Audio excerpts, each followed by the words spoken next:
Hello class, today we are reading out of our social studies book. We are on chapter 4, section 7.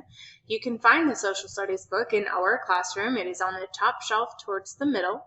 And if you were to click on that book, you can follow the links to chapter 4, section 7. And to get directly to section 7, you'll just want to type in the number 27 in the box at the top, right here. All right, so as we read this together, there will be places along the way where it will pause and ask you a question.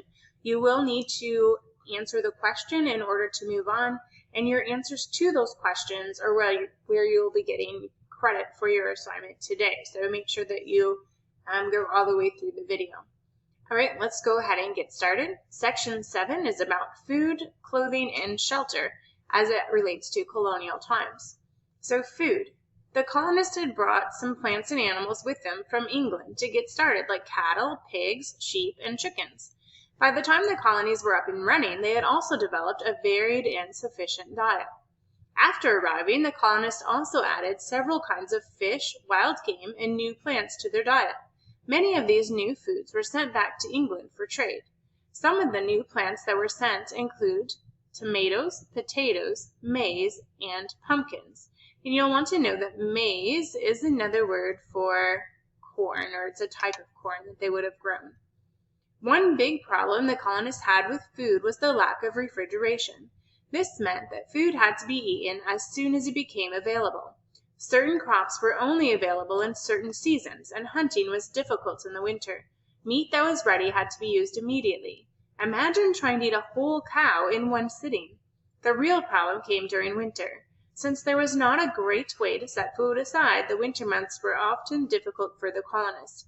Right here, we're going to pause and look back. Here's your question. What was the one big problem that the colonists had with food? Go ahead and answer that now. As time went on, the colonists discovered several ways to preserve their food more efficiently. One of the most common methods of meat preservation was salting. Since it was difficult economically, so it cost a lot of money, to feed animals in the winter, the colonists would slaughter several animals in the autumn and then salt them for the winter months. Some other common forms of food preservation were smoking, pickling, and making preserves like jam and jelly. Right, here's another quick pause for you. Based on what you've read in this paragraph, choose the best definition for the word preserve. What do you think preserve means based on this paragraph? The colonists tried to eat 3 meals a day when food was available and religious traditions did not require fasting. In fact, it is believed the colonists did not eat about half of the days of the year between abstaining from eating and fasting for religious reasons. So fasting is a time when they would have gone without food for religious reasons, and usually those reasons had to do with not thinking about food or wanting to clear their mind from thinking about food in order for them to focus on their religion. On the days the colonists did eat, their meal times would likely be similar to what you do now, but portions were smaller because it was considered sinful to overeat, so it was a bad thing for them to eat too much. Some common meals for the colonists were stews, breads, puddings, and pancakes. They also learned about to make several desserts, including pies. Back up to the top, here's a quote from a Swedish man in Delaware. House pie in country places is made of apples neither peeled nor freed from their cores, and its crust is not broken if a wagon wheel goes over it.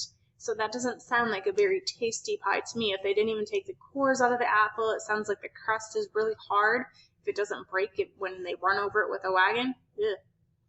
All right, clothing. In England, the clothing people wore was very fancy during the colonial era. It was often made from expensive cloth like velvet or satin and would have been decorated with lace or buttons. The colonists, however, did not approve of those styles, and many thought everything should be very plain. The dress of the English reminded them of the rules and beliefs that they came to the New World to avoid. On top of that, the colonists had to make their own clothes, so clothing was designed for warmth, sturdiness, and ease. Most of the clothing was made from wool, leather, or linen. Men's clothing was very plain. They would wear loose linen shirts and pants that went to their knees. The rest of their legs would be covered in long wool stockings. On top of their shirts, they would add a sleeveless jacket. In the cold of winter, they may have traded this piece out for a padded jacket with sleeves. They also wore leather shoes and a wide-brimmed hat for protection from the sun. Women's clothing came in many layers. They would first put on a long, loose dress. On top of that, they added a long dress made of linen or wool, depending on the season. Finally, they added an apron to the top of the outfit. Everything they wore was held in place by tying it there. There were no zippers and few buttons. They would pull their hair up into a coif, or a close-fitting fabric hat. And you can see she's wearing a coif here. This one's a white one that ties under her chin. They also wore long wool stockings and shoes made of thick leather. If the weather was poor, they also added a coat or a cape to the ensemble. After the age of 7, colonial children wore clothing very similar to their parents. Before that time, they wore a large gown called a shift. This was true for both boys and girls. This bodice tied in the back so the strings could be used to help guide children learning to walk or to restrain poorly behaved children. Some toddlers also wore padded caps to prevent injury if they fell, and you can see a picture of a padded cap right here. You can kind of see the padding on the inside of that, but they try to still make it nice with the bow on the front. And then this here would be typical of what somebody under 7 might wear, or a gown. Some colonists were also fortunate enough to have servants.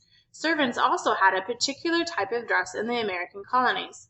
While colonists tended to wear white, black, and brown, servants normally wore blue. This made it easier to distinguish between servants and colonists.